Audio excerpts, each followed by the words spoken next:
दोस्तों, कैसे हैं आप सभी। आशा करता हूँ आप सब बहुत अच्छे होंगे और अपनी पढ़ाई बहुत अच्छे से कर रहे होंगे। अब आपके एग्ज़ाम में केवल 4 महीने बचे हैं और अपनी पढ़ाई बहुत अच्छे से कर रहे होंगे। तो आज का वीडियो हमारा बेसिकली जीके जीएस के लिए, क्योंकि जीके जीएस में बहुत ज़्यादा दिक्कत हो रही है। ये पूछ रहे हैं कि पूछ रहे हैं कमेंट बॉक्स में, भैया जीके जीएस में नंबर कैसे नहीं बन रहे हैं और जीके जीएस में कैसे तैयारी करें, या जीके जीएस के ऐसे टॉपिक बता दो जो हर बार पूछे जाते हैं। तो मैंने कई एग्ज़ाम का देखा, मैंने प्रीवियस ईयर जैसे कि एमटीएस है, सीजीएल है, सीपीओ है और दिल्ली पुलिस के सारे एग्ज़ाम देखे, तो उसमें कुछ ऐसे टॉपिक मिले जो कि कॉमन है। तो मैं आज उन टॉपिक के बारे में बताऊंगा कि जो दिल्ली पुलिस में कॉमन है, जिनसे क्वेश्चन बनना और ये अगर आपने टॉपिक पढ़ ले तो लगभग 20 से 25 क्वेश्चन आपके यहीं से क्लियर हो जाएंगे।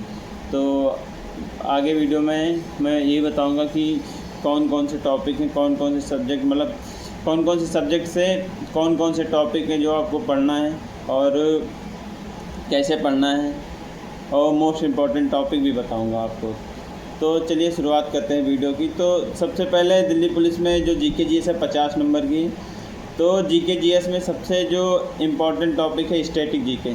स्टैटिक जीके से लगभग 12 से 15 क्वेश्चंस आपके हर एक शिफ्ट में आते हैं एवरेज, और कभी कभी तो ज़्यादा भी हो जाते हैं। तो चलिए मैं बात करता हूँ स्टैटिक जीके की, जो कि स्टैटिक जीके ऐसे चैप्टर या ऐसे टॉपिक जिनसे हमेशा क्वेश्चंस पूछता है, जैसे कि उन चैप्टरों से 1 से 2 क्वेश्चन तो हैं ही। अगर दिल्ली पुलिस का 50 नंबर का पेपर है तो 2-2, 3-3 क्वेश्चन एक चैप्टर से पूछता है। तो आपको वो चैप्टर ज़रूर तैयार करने हैं और बहुत अच्छे से पढ़ने हैं। तो शुरुआत करते हैं। तो सबसे पहला हमारा आता है कि जो भारतीय नृत्य हैं, जो स्टेट के नृत्य हैं, लोक नृत्य, तो उनको हर एक स्टेट के लोक नृत्य को आप अच्छे से तैयार कर लें और उनके नोट्स बना लें, या चाहे जिससे आपका लोक नृत्य तैयार हो जाए। और लोक नृत्य से 1 से 2 क्वेश्चन तो आने ही आने, हर एक शिफ्ट में आने हैं, और वो मोस्ट रिपीटेड भी होते हैं। कभी कभी जैसे कोई रिसेंट में मनाया गया हो तो उससे भी क्वेश्चन आ जाते हैं, लेकिन ज़्यादातर मोस्ट रिपीटेड होते हैं। तो आप उनको प्रीवियस ईयर से कर लेना। फिर दूसरा टॉपिक आता है कि जो राज्यों में मेला लगते हैं या उत्सव मनाए जाते हैं, उनसे भी 1 से 2 क्वेश्चन आते हैं, तो आप उनको भी अच्छे से तैयार कर लेना। फिर तीसरा टॉपिक आता है कि शास्त्रीय नृत्य से पूछता है, जैसे कि 8 शास्त्रीय नृत्य है तो इनके बारे में पूछता है कि कौन सा किस राज्य का है, और उनसे रिलेटेड कलाकार भी उनसे पूछता है, जो नृत्यांगना या नृत्यक होते हैं उनके बारे में पूछता है। फिर चौथा आता है कि वाद्य यंत्र, कौन से वादन से कौन सा वादकार रिलेटेड है, ये क्वेश्चंस, इससे क्वेश्चंस भी आते हैं। 4 क्वेश्चन तो ये हो, 4 टॉपिक। तो फिर आता है 5वां टॉपिक जो है खेल से तो आपका क्वेश्चन बनना ही बनना है, जैसे कि क्रिकेट से रिलेटेड कोई भी क्वेश्चंस, या रिसेंट में जो क्रिकेट में जो जैसे कि चैम्पियन ट्रॉफी अभी हुई है उससे जो इंडिया जीती उसके बारे में पूछ सकता है, या जो क्रिकेट वर्ल्ड कप वो उनके बारे में, या जैसे कि टेनिस टूर्नामेंट जो होते हैं उनके बारे में, या कोई बैडमिंटन टूर्नामेंट है, इनके बारे में पूछता रहता है। और ख़ास तौर पे ओलंपिक से रिलेटेड जो क्वेश्चंस बनते हैं उनको पूछता है। और जैसे कि खेल में जो उनकी माप होती है या उनके जो बाल होते हैं उनका वज़न, तो इनके बारे में पूछता रहता है।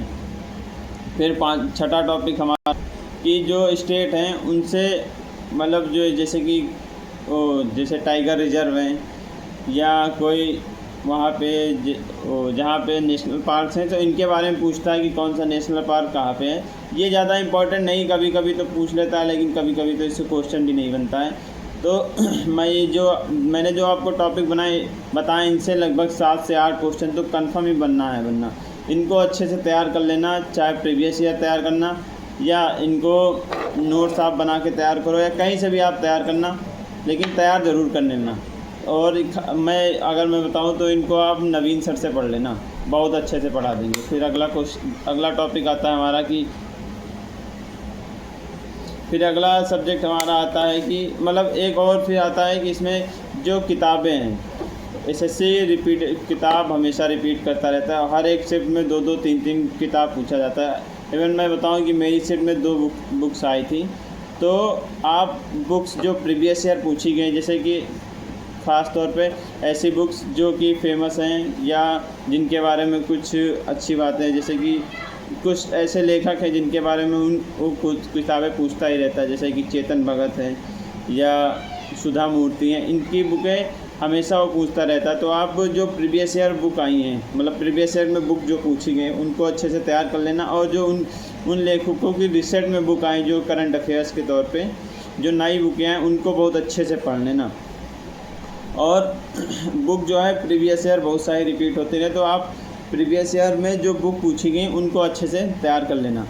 तो ये 5-6 टॉपिक हैं जिनसे कि आपके 8 से 10 क्वेश्चन तो आराम से बनेंगे। मैं 100% कह सकता हूँ कि दिल्ली पुलिस में यहाँ से क्वेश्चन आना ही आना है। फिर मैं अब दूसरी सब्जेक्ट पे आता हूँ कि आपकी जो हिस्ट्री, इसका भी वेटेज 5 से 6 क्वेश्चन रहता है। तो इसमें हिस्ट्री 3 पार्ट में डिवाइड है, एक मॉडर्न हिस्ट्री, एक मिडिवल हिस्ट्री और एंशिएंट हिस्ट्री। तो सबसे ज़्यादा जो क्वेश्चन बनते हैं वो मॉडर्न हिस्ट्री से बनते हैं, जैसे कि जो 1947 के आसपास जो क्रांतियाँ हुई हैं और उससे पहले जो क्रांति हुई हैं उनके बारे में पूछता। तो आप मिडिवल मतलब वो जो मॉडर्न हिस्ट्री उसको अच्छे से पढ़ लेना, क्योंकि उससे क्वेश्चन ज़्यादा बनते हैं। और जो एंशिएंट हिस्ट्री है, जो साम्राज्य हैं, मतलब जिनका ऐसे मतलब साम्राज्य है, उनकी राजधानी अच्छे से पढ़ लेना। और मिडिवल हिस्ट्री में जैसे कि मुग़ल काल है, इनसे क्वेश्चंस बनते हैं, इतना ज़्यादा नहीं बनते, क्योंकि अब एसएससी का ट्रेंड चेंज हो गया है और मतलब मॉडर्न हिस्ट्री से ज़्यादा क्वेश्चन पूछता है। तो मैं कहूँगा कि आप मॉडर्न हिस्ट्री अच्छे से पढ़ लेना।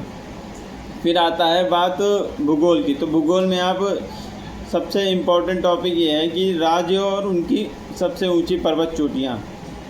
फिर दूसरा आता है राज्य और उनकी पर्वत चोटियाँ, जैसे कि कुछ राज्य ऐसे हैं जहाँ पे कुछ फेमस पर्वत चोटियाँ हैं, तो उनको अच्छे से पढ़ लेना। फिर उसी में दूसरा टॉपिक आता है भूगोल में कि राज्य मतलब भारत और उसके पड़ोसी क्षेत्र। ये टॉपिक बहुत ही अच्छा टॉपिक है और इससे क्वेश्चन पूछा जाता है, जैसे कि अपने आसपास के जो पड़ोसी देश हैं उनकी जो मतलब पड़ोसी देशों की जो ऊंची चोटियाँ हैं उनके बारे में 100% क्वेश्चन पूछना है। तो उससे एक से 2 क्वेश्चन तो पूछता है। फिर सबसे मोस्ट इम्पॉर्टेंट भूगोल में टॉपिक आता है कि जो नदियाँ हैं, नदियाँ और उनकी सहायक नदियाँ, ये 100% टॉपिक आएगा। ये मोस्ट इम्पॉर्टेंट टॉपिक है। तो आप अच्छे से जो नदियाँ हैं उनके बारे में अच्छे से पढ़ लेना और उनकी सहायक नदियों के बारे में अच्छे से पढ़ लेना।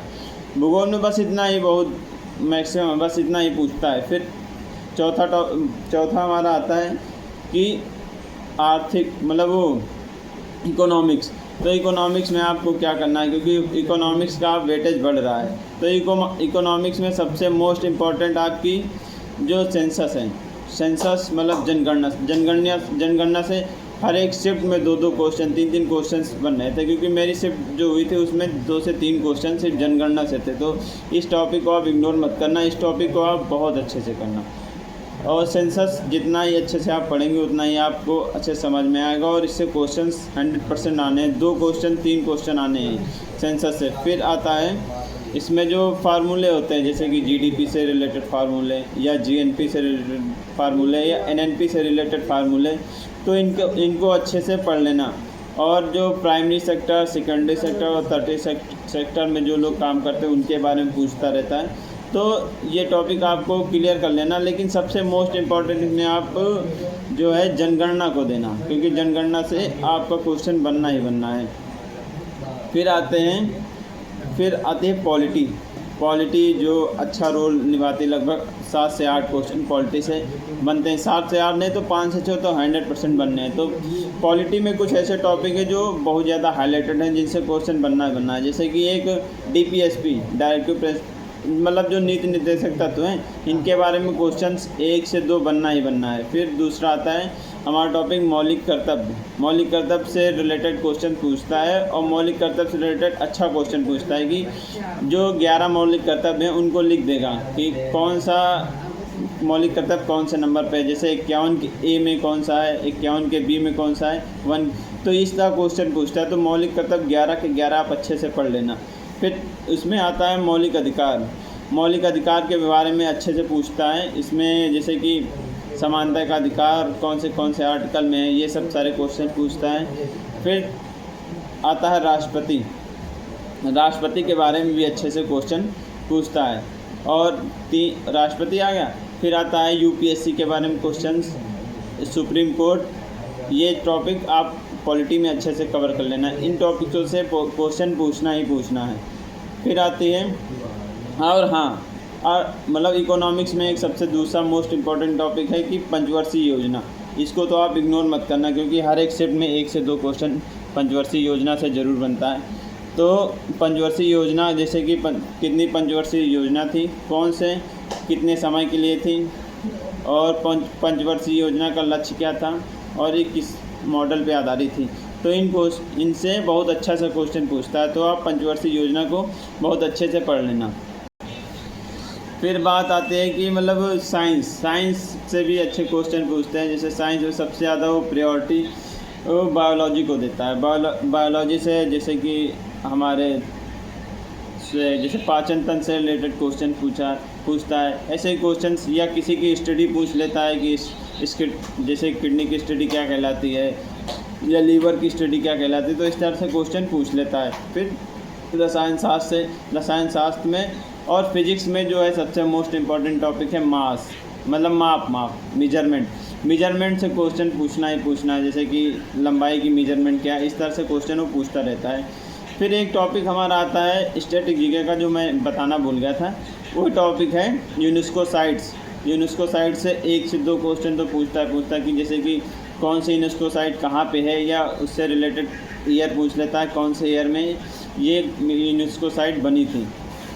तो मैंने जो आपको टॉपिक बताए, अगर आप इतने टॉपिक को आप कवर कर लेंगे तो मैं गारंटी के साथ कह सकता हूँ कि आपके 20 से 25 क्वेश्चन बनना ही बनना है, अगर आप इनको बहुत अच्छे से तैयार कर लेते हैं।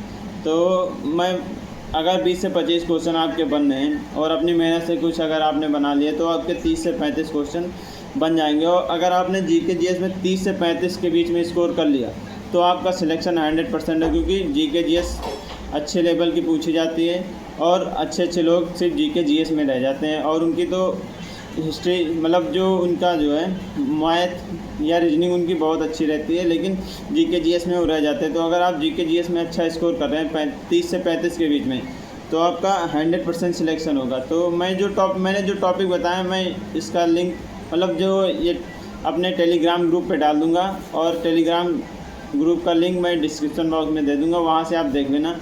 लेकिन मैंने जो टॉपिक आपको बताया, इन टॉपिकों को अच्छे से तैयार कर लेना, यहीं से क्वेश्चन बनेंगे, 100% बनेंगे। तो आशा करता हूँ आपको वीडियो अच्छी लगी हो। अगर वीडियो अच्छी लगी हो तो लाइक करना, शेयर करना, सब्सक्राइब करना। Thank you.